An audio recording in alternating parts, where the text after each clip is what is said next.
it's Mary Frances Connelly. Just did a fun, relaxing interview with Keith Andrew. Don't miss it.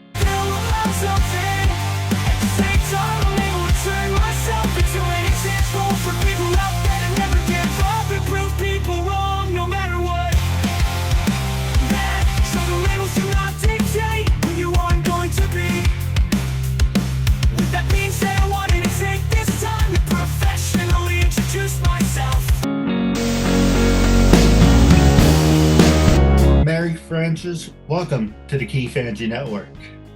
It's great to be here, Keith. The honor's all mine.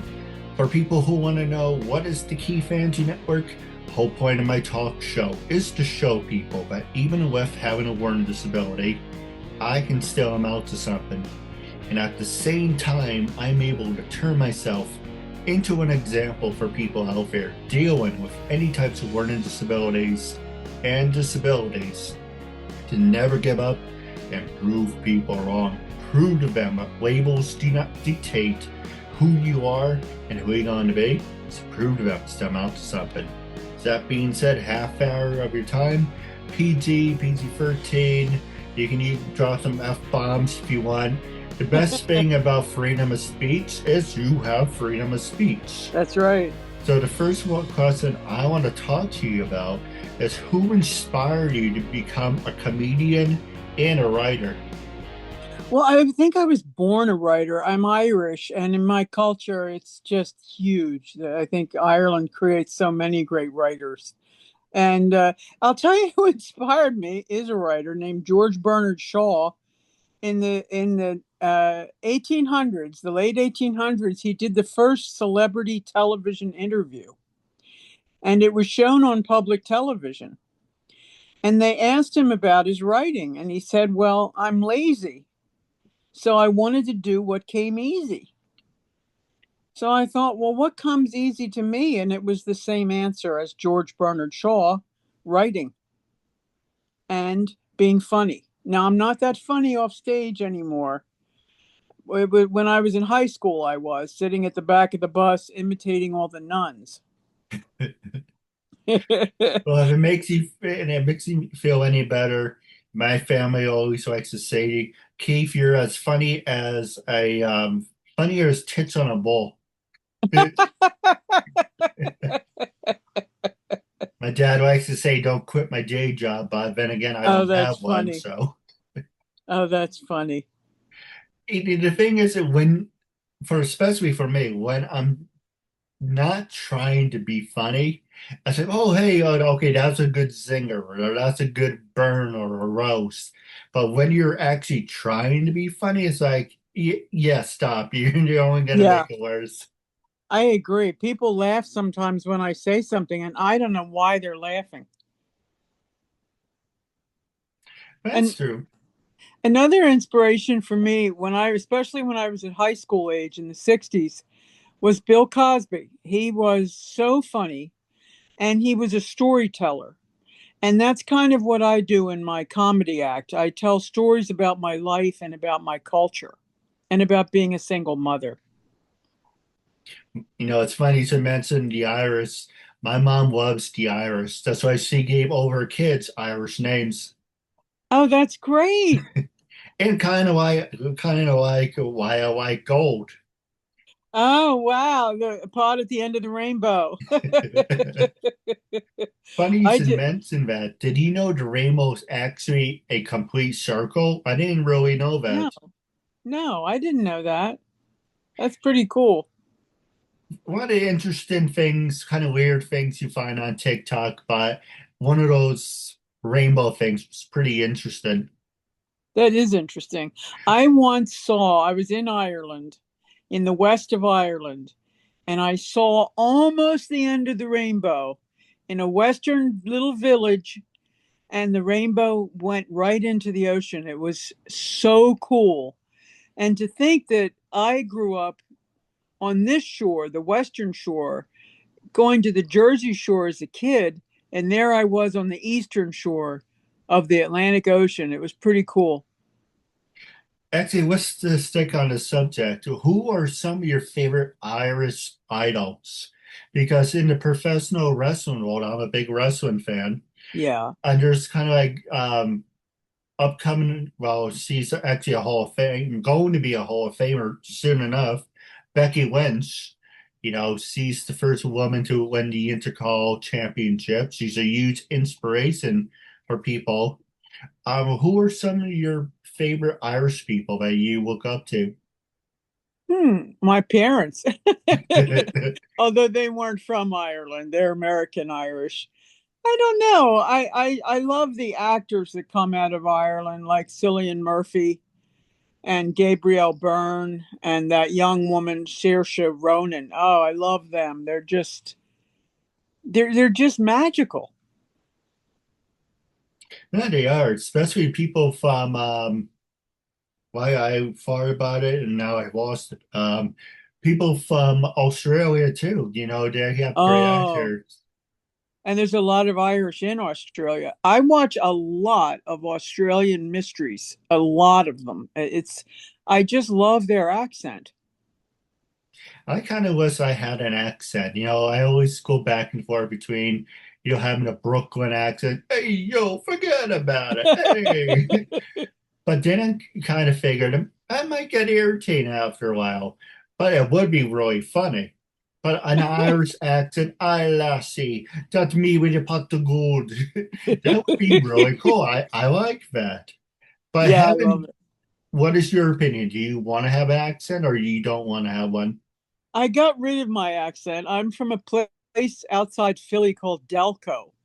And it's a very particular accent. It's kind of like this. You talk like this. And it's not Brooklyn, but now I sound like Brooklyn because of hearing you say that. That's so funny. But I love a Spanish accent. That's where, oh, like Bad Bunny. When he talks, my eyes are like giant. I just can't get over it. Well, let Irish me ask girls, you, are you a fan of Bad Bunny? yes, very much so. I think his music's just fabulous. I love the energy. What did you think of the super times? Someone said super time. What did you think of the half? What would it, why not call it that? What do you think of the Yeah. super time halftime show at the Super Bowl? Oh, I loved it. The energy and the joy and the story of Puerto Rico. I learned so much that I never knew. And that's one of my pet peeves. We don't learn about each other. I want to know about Jewish people. I want to know about Italians. I want to know about Vietnamese. I want to know your story. I love stories. No, me too.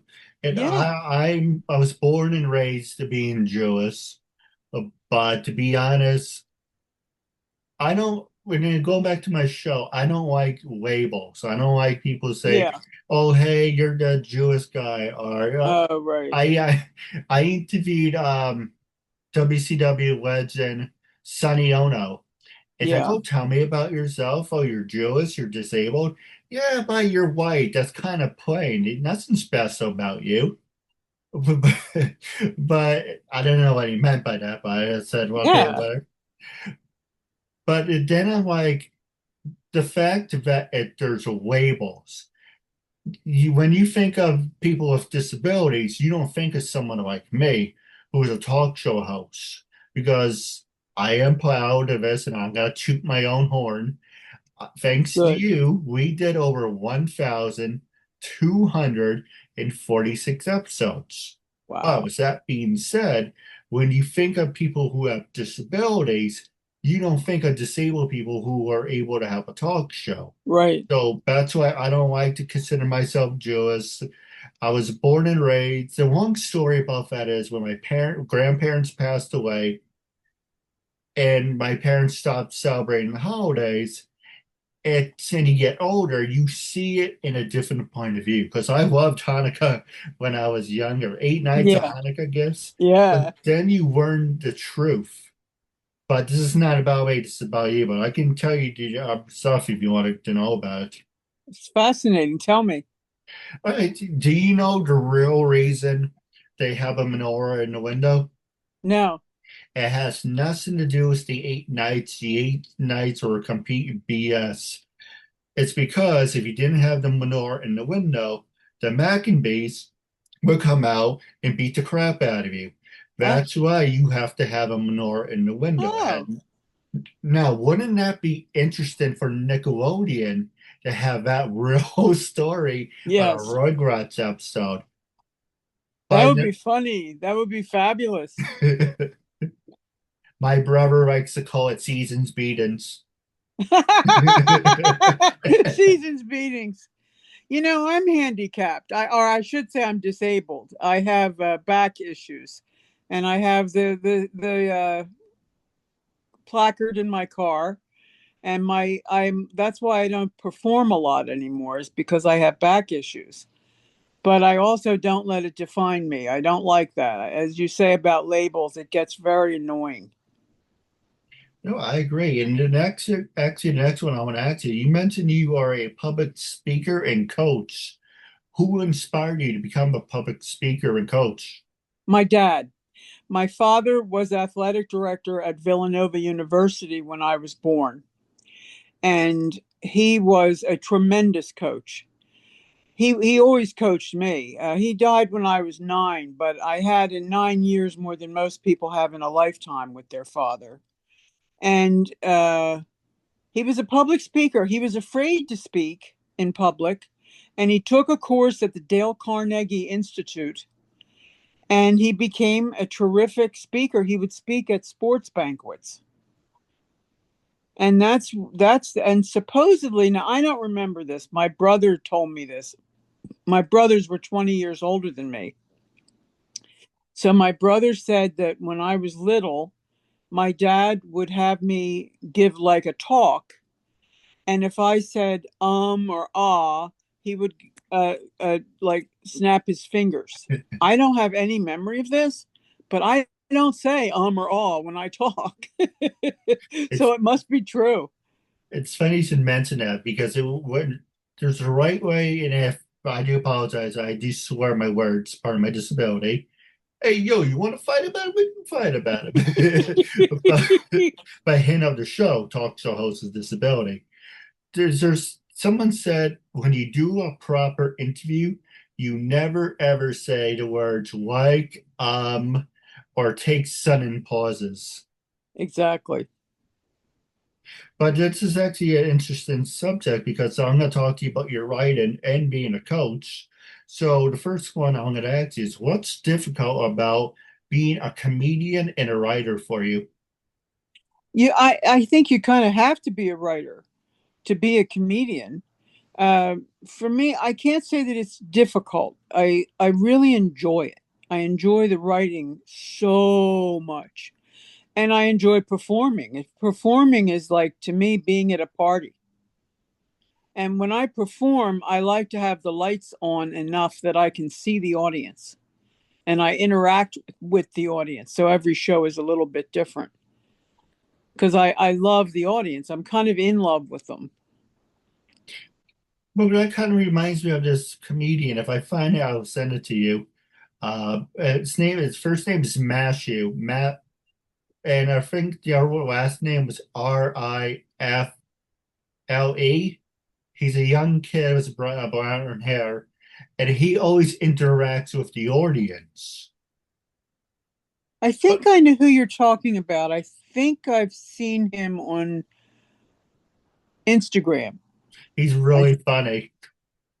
Yeah, I love interacting with the audience. It's I'm Irish, and Irish girls always like to flirt with guys by cutting them up. And so that kind of translates just to the being on stage and doing that. But writing is, oh man, it's a pleasure.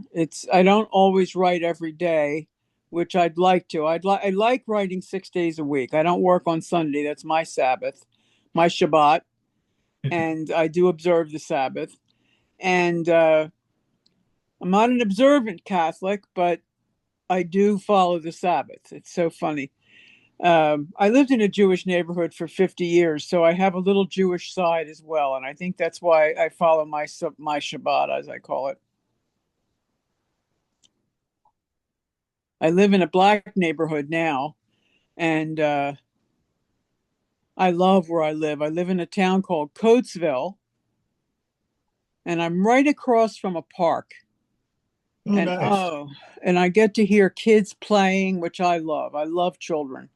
And I get to hear the kids playing, and I watch the crows circle, and we have a family of hawks that nest here every year. And it's just so enjoyable. And then I write poetry about it. So you mentioned you like hawks, uh, and you mentioned crows, right? Yes, love them. Let me ask you, do you believe in life after death, and are you spiritual? Yes to both. I have no doubt about life after death. As I say, most of my family has passed on. My first family, my parents and brothers, and we're still very close. And they come to me in my dreams. And yes, I believe in life after death, and I am spiritual. Did you ever hear about the video about the crows, so how different number of crows mean different things? No. It's a very interesting video. Not going to make any promises, but if I find it, I will send it to you. Oh, They thank you. said if it's more than one, you're gonna get a visitor. Or if you get Really? more than one, like three of them, that means something's going to happen. I'm like, well, great. Now I have to avoid freaking crows, right? Huh. Oh, I love them. They're just beautiful. We had that snow this past week. We didn't get a lot of snow, but they would spread out. There had to be about 20 of them on the ground, and it was they were feeding, and just their beautiful blackness against the blue white of the snow. It was just fantastic. It's funny, we have crows, but I never seen ravens. I do like ravens. I saw a raven once. This is where the spiritual element comes in. I went to Ireland by myself. I think I was about 40.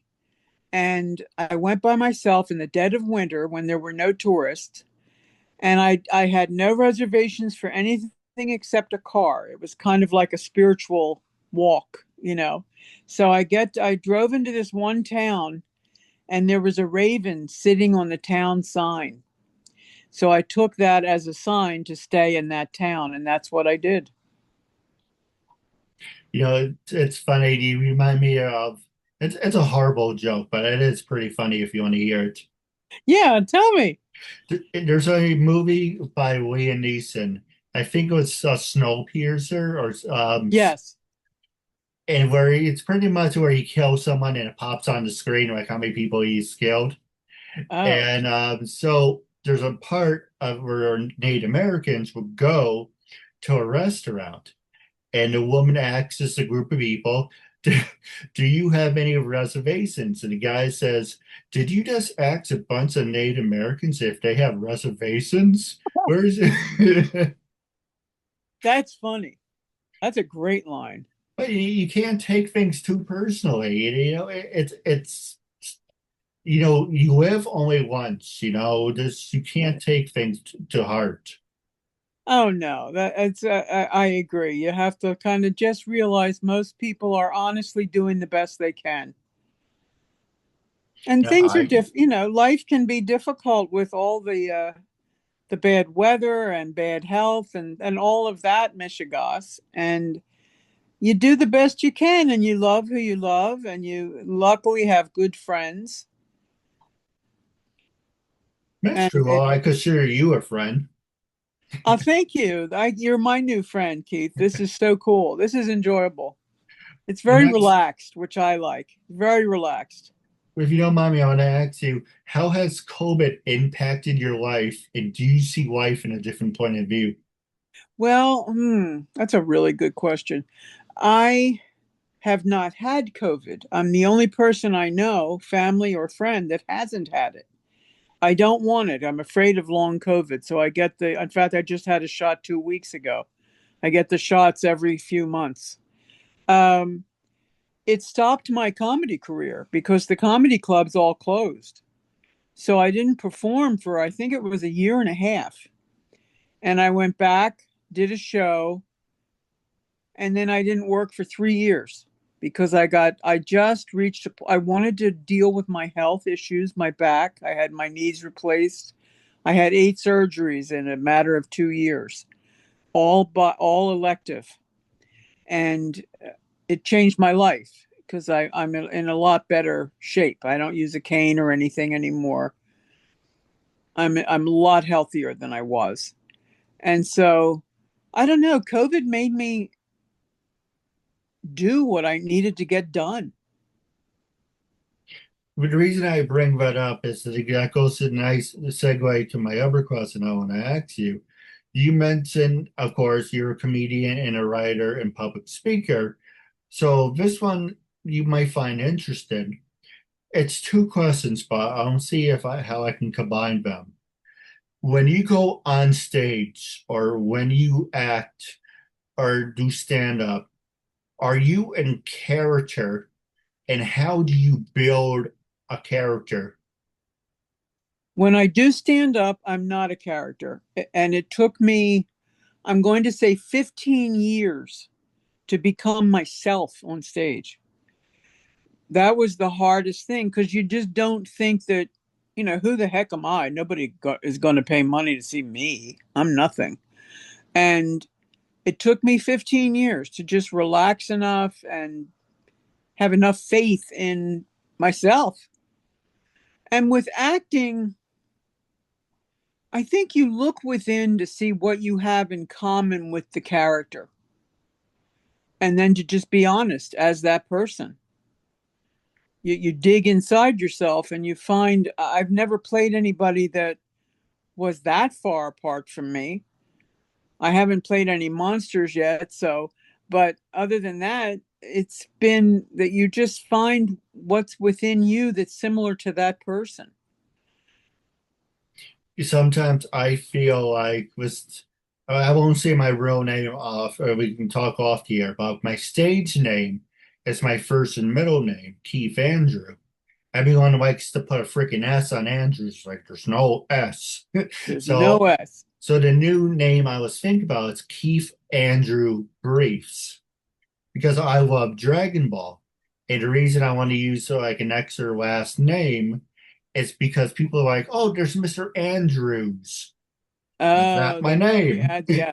So if I start calling myself Keith Andrew Briefs, then I'm like, okay, that's Mr. Briefs over there. I don't blame you. But the reason I bring it up is for the character who I'm portraying right now, and if you met me in my normal day life, I would be a little, more standoffish, a little on guard, but I'm still a wonderful person. But when I get into the mindset of being interviewing mode, I feel like I'm a complete different person. And Huh. that's what I was referring to you when you're on stage. Do you feel like you're stepping out, being someone who you couldn't really be in your normal day? That's a great question. I am more powerful when I'm on stage, but again, I'm trying to just be myself and tell the stories about my life and my viewpoint. But I do feel power. But there's also an element, a spiritual element to it. My brother was a priest. My brother that I mentioned earlier, he was a priest. And we used to kid, and I'd say that comedy was my mass, that the audience and all, that the comedy club or the college or the nightclub was my church, and that I performed mass, but mine was to bring people together through laughter, to create communion. But my thing was when I walk on stage, it's a coming together of all of my feelings and my power. And then I let that energy get out into the audience. Now, for my last question, I do have some subjects I want to like to talk to you off the air about, but the latest one I turn into a new subject. I want you to be brutally honest. When I first approached you to be a guest on my talk show, what made you say yes, and how do you feel now? When you got that email, the very first email of me introducing myself, what was your first expression, and what made you say yes? My first impression was, well, who's this guy? And then I read your CV and I thought, oh, this is fascinating. I want to help out. That And how was, do you, oh, go ahead. no, that was just my instinct. And how do you feel now? And would you recommend it to other people? Yeah, I definitely recommend it because, as I say, it's very relaxing. It's gone by in like a flash of an eye, and you're just enjoyable. No, I appreciate that. Now, the other part I want to add, recently, long story short, I used to work in retail and I used to work at Walmart. People used to, Oh, I was a cashier. And people are like, I don't care if people even know about this. I used to be a cashier and people were like, oh, we decided to come onto your line because you're laughing, you have a smile, you're upbeat. What is your secret? Well, I think of sarcastic things to pass the time. But when I'm not here, I'm actually a talk show host in my free time. Oh, you're a talk show host? that's How great. many years? Do you get paid for it? And so people like to beat me over the head with this. And the reason I didn't charge when I first got started, because no one knew who the hell I was, and they probably would think he's a scam. So now that it's officially 13 years, thanks to you, 13 years that I've been doing this, and this June is my official 13-year anniversary. I'm like, Wow. oh, people have been saying this over the years. If it's how long does it take you? It takes me about 2 hours, give or take, with the editing and producing. This will be shared on all social medias, and I expect you to share it as well. And the more views it gets, it's good for me, good for you. So I'm like, okay, well, how's $32? Now, what's that being said for $32? What I get in return is you're on my show, you're supporting a talk show host with a disability. That's as far as it goes. What you get out of the $32 is a professional interview, you get recommendations, you get an article, and you're making a new friend out of it. Of course, you don't have to pay for a new friend, but you're getting something in return. Right. For some reason, people like to say, oh, you're a horrible person. Who charges people to be on interviews? No one charges people to do interviews. But yet, there are some TV networks that say there is a fee for your airtime. And so the question I want to ask you, and you're not saying this to me, you're saying this to anyone who's watching it. When you saw the $32, was that a red flag? And what made you say yes? And how do you feel now? No, I thought you were smart. And I think you're smart. I think that you're smart to do that. This is a clever way for you to get income. And you're creating a service for the celebrity, the person you're interviewing. No, I liked it. And for what is your words of advice for people who kind of like to throw stones at me? Let them sit in your chair. Can they do what you do? Can they relax me enough that I can just sit here and enjoy myself on a Friday afternoon? I mean, come on. It's funny when people give you advice and you take it, automatically you're like, oh, that's not what I meant by it, or you misunderstood. You can't fix stupid, but you can numb it with a 2x4. But with the last 2 minutes, I'm going to pass it over to you. How can our fans and listeners get in touch with you, and what are some of the new projects that you're working on? Well, I'm writing a film and I have a few comedy bookings. I don't know how to get in touch with me because my social media is all political, and I think it would. And I don't, as a comic, I am not political. I'm not left or right at all on stage. I am interested in bringing people together, but my social media is that way. Or you can get in touch with me on LinkedIn, and I'm not sure how to do that. It's Mary-Fran Conley or Mary-Fran Conley is my name on LinkedIn. I don't use the Mary Frances on there. Or maybe I do. I'm the worst. I'm the worst at promoting myself on earth. Well, you're more than welcome to be on my show anytime, and I'm Well, glad I thank made a good you. impression on you. Well, thank you so much, Keith. And to answer your question about political, I'm not a Republican because they're batshit crazy. I'm not a Democrat because they're dickless and spineless. I'm more in the middle. I just want someone to say, pass a New York for all, give everyone health care, stop shrinking things, because that can be our next subject we can talk about when we do another show. They swink phrasing. They charge you more and you It's get unbelievable. less. And it's BS. It's so unless the Republicans or Democrats will say to these big corporations, hey, get your head out of your asses and stop screwing people over, then Absolutely. I will pick a side. Until then, I'm not picking any sides. I think most people are in the middle. I think the vast majority are in the middle right now, and they're feeling what you say. My coffee went up from $15 to $22 for a can of coffee. $7 increase. It's ridiculous. We're just being gouged.